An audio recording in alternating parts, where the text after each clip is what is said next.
All right, here we are at the practice problem. So there's a few parts to it, but let's just kind of set this up for you.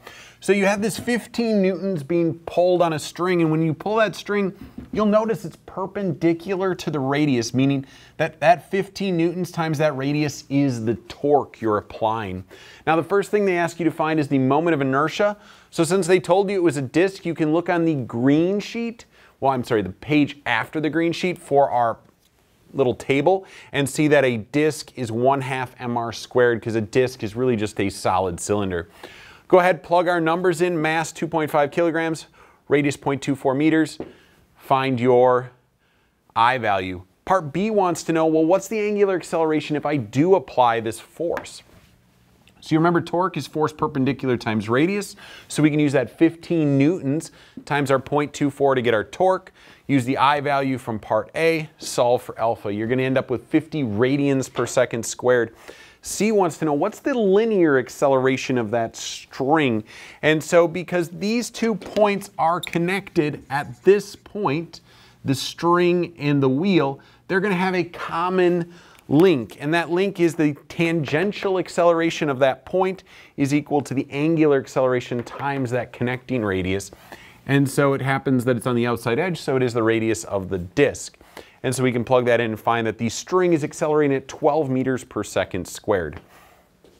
For part D, there's 2 ways to do this.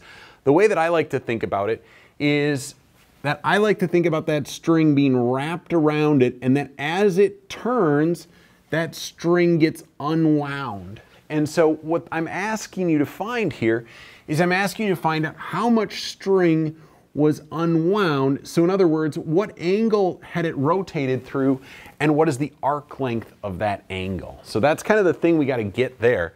So I'm going to set up my problem based on the fact that omega is 22 radians per second. Go ahead, use equation 3, find theta, and then go ahead and find the arc length of that angle. The second way to do that is I know that it's accelerating away at 12 meters per second squared. I know it starts at rest. So all I would have to do is I'd have to say, okay, omega, so the speed of the string at the end is omega times r.